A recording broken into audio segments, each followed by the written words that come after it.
अजमेर शहर को विकास की गति देने के उद्देश्य से आज पंचशील नगर के झलकारी बाई स्मारक के सामने राजस्थान विधानसभा अध्यक्ष वासुदेव देवनानी और नगरीय विकास मंत्री झावर सिंह छर्रा ने आधुनिक कनेक्शन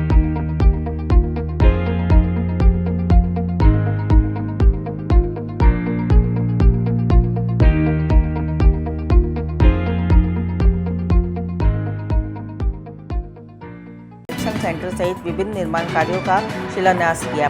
करीब 70 करोड़ की लागत से 1400 जनों के बैठने की क्षमता वाले कन्वेंशन सेंटर का निर्माण होगा, जिससे शहरवासियों को लाभ मिलेगा। अजमेर को एक बड़ी सौगात मिली है कि जयपुर और बाकी जगह जब कन्वेंशन सेंटर देखता था तो मेरे मन में भी आता था कि अजमेर में क्यों नहीं, और आज उसका सपना साकार हुआ है। लगभग अभी पहले चरण में 29 करोड़ के योजना से कन्वेंशन सेंटर शुरू हो रहा है। लगभग इस पे सब 70 करोड़ के आसपास इससे व्यय होगा।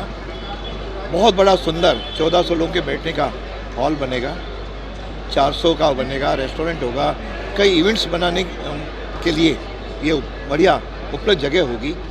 मैं समझता हूँ कि ये अजमेर केवल इसके साथ साथ अन्य जो विकास के काम हैं, एक क्षेत्र में निगम का भवन बना है, एक क्षेत्र में साइंस पार्क जिसका शायद अगले 2-3 महीने में हम लोकार्पण भी करने जा रहे हैं, इधर आईटी पार्क बन रहा है। तो अजमेर को इंडस्ट्रियल एरिया के साथ, रोज़गार के साथ और प्लस इन कार्यक्रमों के माध्यम से एक राज्य स्तरीय नहीं राष्ट्रीय स्तर पर इसकी पहचान अजमेर को मिले, उसके लिए हम लोग प्रयत्नशील हैं।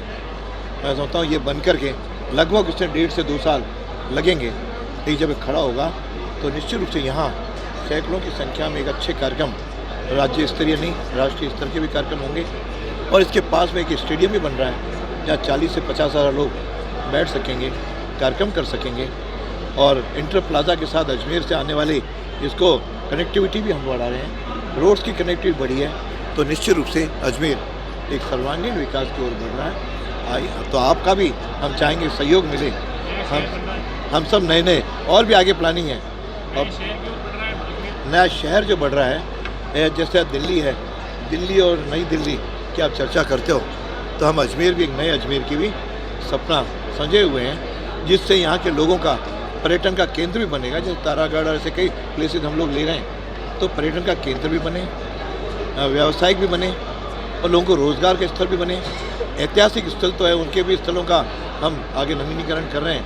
तो मिला करके ये सांस्कृतिक, ऐतिहासिक, भौगोलिक, व्यावसायिक और सांस्कृतिक ये अजमेर बनने की श्रृंखला में आगे बढ़ चला है। आइए हम सब इसका विकास करें। मोदी जी के और भजनलाल जी के नेतृत्व में अजमेर आगे बढ़े। अजमेर शहर के विकास में आज एक और महत्वपूर्ण कड़ी का भूमि पूजन हुआ है।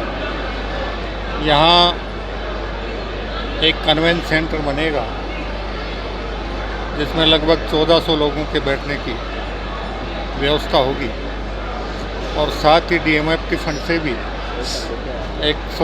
400 सीटों की क्षमता वाला एक दूसरा सेंटर भी यहाँ बनेगा। इसके अलावा किशनगढ़ के सौलेरा ग्राम में अजमेर विकास प्राधिकरण की एक योजना को भी आज शुभारंभ करने का निर्णय लिया गया, जिसमें गोडाउन्स निर्माण के लिए भूमि आवंटन का कार्यक्रम निश्चित किया गया है।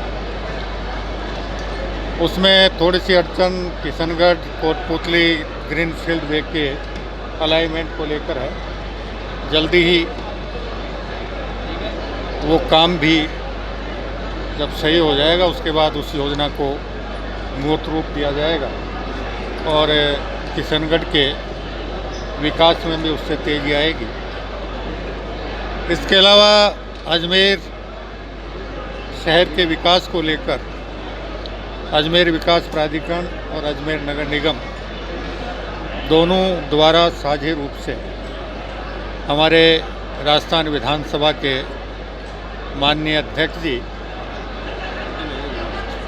आदरणीय वासुदेव देवनानी जी और हमारे यहाँ के विधायक बघेल जी के मार्गदर्शन में शहर के विकास को लेकर विभिन्न प्रकार की योजनाओं का सृजन कर उनका तेज़ी से क्रियान्वयन करने का प्रयास किया जा रहा है। गाड़ी को पेट्रोल चाहिए और सर्विस पर चाहिए सेविंग्स, तो आइए श्रीनगर रोड के रिलायंस पेट्रोल पंप अजमेर पर, और जैसे ही आप करवाते हैं टैंक फुल, अजमेर ऑटो और अजमेर होंडा देते हैं आपकी पेड सर्विस के लेबर चार्जेस पर 15% special discount. Offer valid for limited time.